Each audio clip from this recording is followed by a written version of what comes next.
Good morning, friends. In today's screencast, we will discuss about scaling. What is scaling?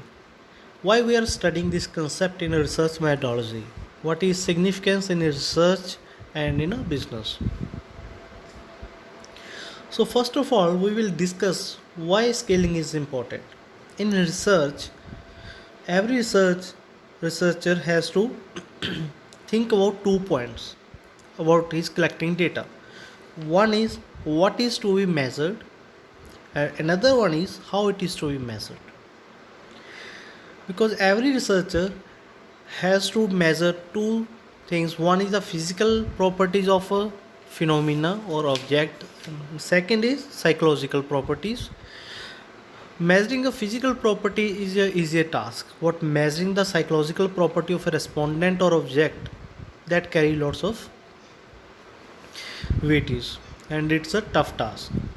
So it is a point where scaling come into a picture in a research. What is scaling? It is a process or method to assign numbers or symbols to some attributes of object on the basis of pre-specified rule. Means when a researcher collects some data, and before collecting the data he specifies some attributes of the object, and how he will measure those attributes of the object. What he does, he gives some numbers, assigns some numbers or symbol to those attributes. This is known as a scaling. So in primary measurement scale there are four primary measurement scales: nominal scale, ordinal scale, interval scale, and ratio scales. On the basis of type of variables, we can categorize these scales further. If the data is a categorical data, then nominal and ordinal scale can be placed on side of categorical data, and interval and ratio scale we can categorize into a quantitative or a continuous type of data. Now first of all we will discuss about nominal scale. What is nominal scale? A nominal scale is used to indicate categories of any variable. The main purpose of using the nominal scale is to differentiate the things from one another. And for differentiate the things from one another, what a researcher does, he assigns some numbers or symbols to the object. The numbers, alphabets or symbols are used to differentiate the categories or object from one another. So the main purpose is to only to differentiate the things. The number does not have any significance of numerical values. It is used just to differentiate from one object to another. Each number is assigned to only one object, and each object has only one number assigned to it. For example, if we take any example of sports, say cricket, every player wear a jersey, and behind the jersey there is some number. What is the significance of that number? Does that number show that the quality of a player? No. It is used just to differentiate the player from other players. Tendulkar wear jersey number 10. Yuvraj Singh wear 12. So the 10 and 12 does not indicate the significance or the quality of the player. It is just to differentiate Sachin from the Yuvraj. Each player has different number, and every number has to be assigned only one player. It is used for that categorical data that can't be rank order. Means we can use numerical or nominal scale where we can't give ranking to the categories. The numbers don't show any numerical significance, as we have discussed already. In this picture, the Virat Kohli wears 18 number jersey, Rohit Sharma 45, Dhoni 7. So that their numbers behind the jersey of a player does not indicate their strength or their talent. The number does not show that Dhoni is the least effective player and Virat is the most effective player. It just indicate the differentiation of players from one another. It does not have any significance on the basis of their quality, talent, or characteristics. Higher number does not show the superiority of object. The example that we have already discussed, the numbers on the back of jersey of cricket players. In nominal scale, the categories must be mutually exclusive and collectively exhaustive. Means there must not any overlap between the categories of a object. It is the least powerful scale because we can't use any arithmetic operations on the numbers assigned under nominal scale. It also does not show any relationship among the variables because we use nominal scale just to differentiate the things. There it does not carry any other significance of the variables. So what are the main applications? It is used for identifying respondent, brands, attributes, stores and other objects. Nominal scale variables can be used for cross tabulation. That is the most important quality of nominal scale, that we can use for cross tabulation representation of our data. It is used for statistics which are based on frequency counts or percentage calculation, because we can't use any other arithmetic operation like plus, multiplication, subtraction, division. What we can do, we just count the frequency on the percentage on the basis of a nominal scale. So what are the questions that we can develop on the basis of nominal scale, like what is your gender? Under this question we create two categories, male and female. What is your marital status? Under this particular question we develop three categories, single, married, divorcee. Where do you live? The same three categories we have already developed, urban area, semi-urban, rural area. So these type of questions that we can develop under nominal scale. Majority of the questions we use in the demographic profile of the respondent. Next come to the ordinal scale. In ordinal scale, numbers are assigned to the objects. These numbers indicate the relative extent to which the object possesses some characteristics. It tells whether the object has more or less of a characteristic than some other object, but does not tell how much or less. In this picture, if you will see, the number 1 shows that children come first into a race. We can say any sports activity. The number 2 indicates that he come second, and number 3 indicates that child come third in a race. So it indicates the relative extent to which object possesses some characteristics. Means the student or child who came first, he has more talent in running, more stamina in running as compared to the student who comes second and third. The ordinal scale tell only whether object more or less of a characteristic. Means if we can take example of a final result of students, the student who secured 90% come first, who secured 80% come second, who secured 75% come third. So what it indicates? It indicates that the student who come first, he has secured 90%, that is more than 80 and 70. What it does not show how much the difference. If I will say Rohit come first, Sunil come second, Mohit come third. So this is the rank order. What it does not indicate what is the difference in the marks of Rohit and Mohit, what is the difference in the marks of Rohit and other student. So that is one of the disadvantage of ordinal scale. It tells whether object has more or less possess that particular characteristic, but does not tell how much more or less. It indicates the relative position, not the magnitude of the difference between the objectives. The object ranked first has more of characteristic than other objects. Means the student who secured 90% marks come first, the student who secured 85% marks come second, and student who secured 80% come third. The Likert scale is a type of ordinal variable or ordinal scale, where we use the ordinal scale measure the relative position, attitude, perception or preference of a respondent. So what type of statistics tools that we can apply percentile, quartile, median, rank order, correlation. These are some of the statistical tools that we can apply on a data that is measured on ordinal scales. So what type of questions that we can develop on ordinal scales? For example, how much satisfied are you with the services of a restaurant? Then what type of scale we can develop? Very satisfied, satisfied, indifferent, dissatisfied, very dissatisfied.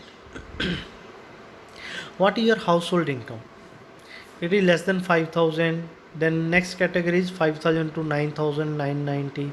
Similar, we create 5 different categories, and these is in a particular order: 5,000, then 10, then 15, then 20, then more than 20. So it indicates there is some ranking. First least one, then more, and in the end we have the highest category. So the Likert scale, the first question indicates the Likert scale. So Likert scale is a type of ordinal scale, and sometime we consider it as a interval scale, that we will discuss it later. Then interval scale.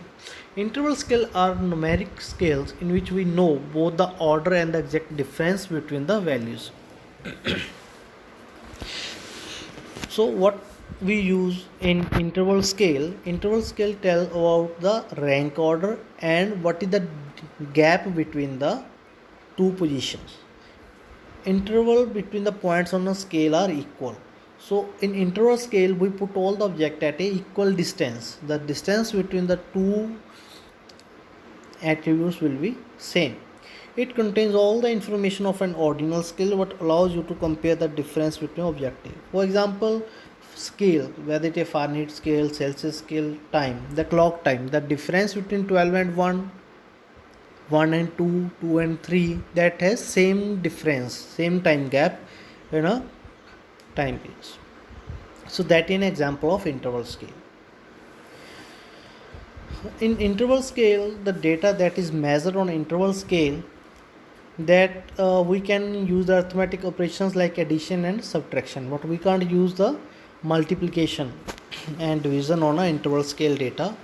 Various statistical tools like percentage, chi-square, binomial test, quartiles, mean, standard deviations, these are some of the major statistical tools that we can apply on a data that is measured on interval scale. Interval scale is used to capture the level of feelings of the respondent has about the product, service, scheme under study. So Likert scale is one of the most used scale under interval scale, and we can use it as a ordinal Likert scale as a ordinal scale, as a interval scale. So the main difference between interval scale and ordinal scale is interval scale data shows the order as well as the exact difference in the values. But if I will consider the ordinal scale, it tells only the order, but it does not tells about the distance between the two variables.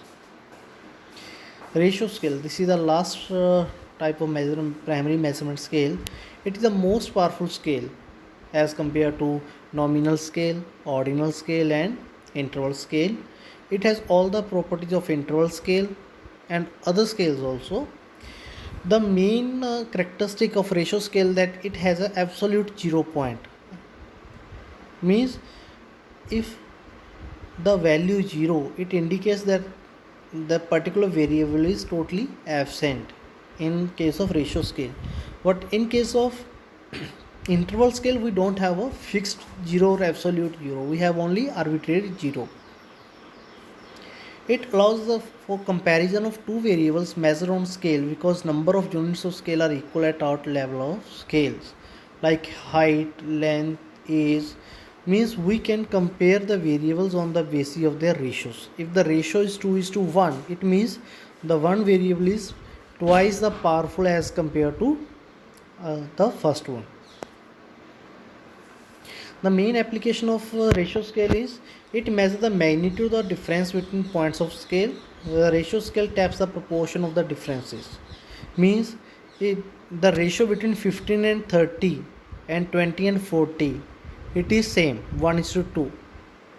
So it indicates the same interpretation of both the ratios. But in case of interval scale, we can't find out the ratio. That is the major difference. In ratio scale we can give the ratios, but interval scale, the 5 to 20 and 20 to 40, it does not indicate the same as in the ratio scale. All arithmetic operations that we can apply on the ratio scale, whether it is geometric mean, harmonic mean, arithmetic mean, t-test, f-test, we can apply all these on the ratio scale. So what are the various questions that we can develop on ratio scale? How many cars do you have? Okay, so in ratio scale, if I indicate 0, it means I don't have a car. If I indicate 1, it means I have one car. In how many companies do you work before joining a present company? Third is, please indicate the number of children do you have in each of the following categories. Like below 5 years, if my son or my daughter is below 5, then I will put it 1. If he or she is of 10 years, then I will put it 0. Thus these questions indicates the ratio scale. As we have already discussed that in that the ratio scale has a absolute 0, means if I put 0 in any of the blank, it means I don't have a children less than 5 years, I don't have a car, I don't have previous work experience. It has some value. What in interval scale, that 0 that does not indicate any specified value. So how we will compare these measurement scales? Hierarchy of powerful scale. It indicates that nominal scale is the least powerful, ordinal scale, then interval and ratio scale. Ratio scale is the most powerful scale among all these scales. It is in the increasing order. Because we can use all the arithmetic operations on the ratio scale, but we can't use any arithmetic operations on a nominal scale. So what type of various arithmetic operations? In nominal we can use it is a equal or not equal to. Ordinal we can say it is a greater than or smaller than. So it gives a ranking to the different categories. In interval scale we use all the nominal scale operations, ordinal and addition and subtraction. In ratio scale we can use equal, not equal to, larger than, greater than, addition, subtraction, multiplication and division. So the maximum operation that we can use under ratio scale, that's why we call it as a most powerful scale. On the basis of parametric and non-parametric statistics, the nominal and ordinal scale data can be analyzed using non-parametric statistics. There is some error.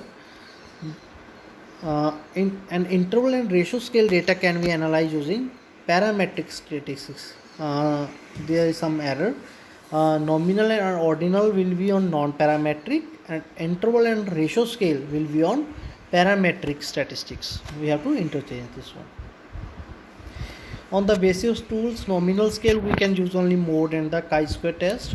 Ordinal, median, range, rank order, correlation can be used. Interval scale we can use arithmetic, standard deviation, variance, t-test, f-test. Ratio scale we can use all these one: arithmetic, geometric, standard deviation, variance, t-test, f-test. So because ratio scale is the most powerful scale and we can use all the arithmetic operations and the statistical tools on a ratio scale. So this is the end of today's screencast. I think the students will definitely have a good idea about what type of primary measurement scales, under what conditions we have to use, and what type of questions that we can develop on the basis of these 4 type of scale in the questionnaire. Thank you all. Thanks for giving your time.